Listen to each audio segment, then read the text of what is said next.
Assalamualaikum warahmatullahi wabarakatuh. Halo, kembali lagi dengan saya Nanda.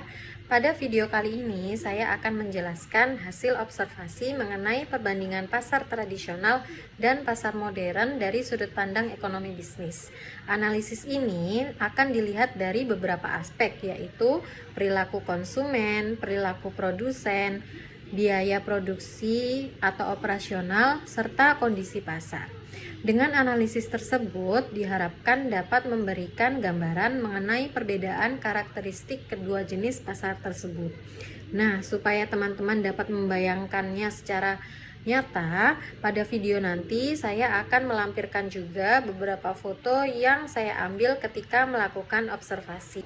Dari sisi perilaku konsumen, terdapat perbedaan yang cukup jelas antara pasar tradisional dan pasar modern. Di pasar tradisional, konsumen biasanya lebih mempertimbangkan harga yang lebih murah serta adanya kesempatan untuk melakukan tawar-menawar. Selain itu, interaksi langsung antara penjual dan pembeli juga menjadi salah satu faktor yang mempengaruhi keputusan pembelian. Sementara itu, konsumen di pasar modern cenderung lebih memperhatikan kenyamanan, kebersihan, dan kepraktisan dalam berbelanja. Harga yang sudah tertera dengan jelas serta penataan barang yang rapi membuat proses belanja menjadi lebih cepat dan mudah. Hal ini menunjukkan bahwa preferensi konsumen dapat berbeda tergantung pada kebutuhan, pendapatan, dan gaya hidup mereka. Lalu dari sisi perilaku produsen dan penjual, terdapat perbedaan dalam strategi penjualannya.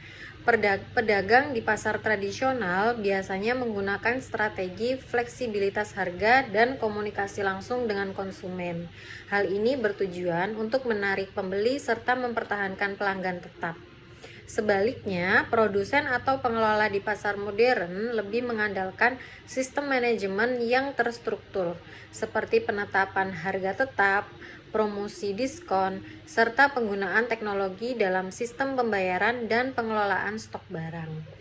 Strategi ini menunjukkan bahwa pasar modern lebih mengedepankan efisiensi dan sistem yang terorganisir, sedangkan pasar tradisional lebih mengandalkan hubungan sosial dan negosiasi harga. Dari segi biaya operasional, pasar modern biasanya memiliki biaya yang lebih tinggi, seperti biaya sewa tempat, listrik, pendingin ruangan, serta sistem teknologi yang digunakan.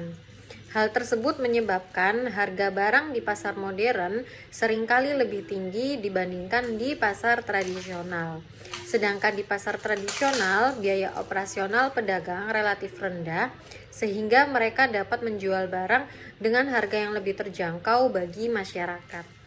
Dari sisi struktur pasar, pasar tradisional cenderung mencerminkan kondisi persaingan yang lebih bebas karena banyak pedagang yang menjual barang sejenis dengan harga yang bisa berbeda-beda. Sementara itu, pasar modern biasanya dikelola oleh perusahaan atau jaringan retail tertentu sehingga sistem penjualan dan harga lebih terstandarisasi. Perbedaan ini menunjukkan bahwa kedua pasar memiliki karakteristik sistem perdagangan yang berbeda, namun tetap memiliki peran penting dalam perekonomian masyarakat. Berdasarkan analisis tersebut, salah satu solusi yang dapat dilakukan adalah meningkatkan kualitas fasilitas dan kebersihan di pasar tradisional, sehingga dapat meningkatkan kenyamanan bagi konsumen untuk berbelanja. Selain itu, pasar tradisional juga dapat memanfaatkan promosi atau inovasi dalam pelayanan agar tetap mampu bersaing dengan pasar modern. Dengan adanya peningkatan tersebut, diharapkan pasar tradisional tetap dapat berkembang dan bersaing di tengah perkembangan pasar modern. Nah, sebagai kesimpulannya, pasar modern dan pasar tradisional memiliki karakteristik, kelebihan, dan kekurangan masing-masing dilihat dari perilaku konsumen, produsen, biaya operasional, dan struktur pasar. Keduanya memiliki peran penting dalam memenuhi kebutuhan masyarakat serta mendukung kegiatan ekonomi. Sekian dari saya, terima kasih.